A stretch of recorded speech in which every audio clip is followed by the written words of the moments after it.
Hi there little puddle ducks. I'm sorry we can't be in the pool at the moment, but I thought I'd come and do a little video to show you some great ways that you can still spend time with mommy or daddy in the water, in the bath.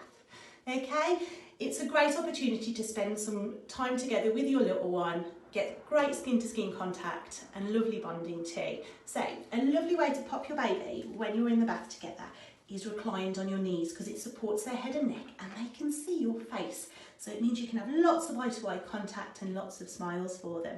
Now we want to keep them warm in the water as well, okay? And we want to get them used to having a little bit of water baby splashed on them gently so that they start to become more used to the water and gain water confidence.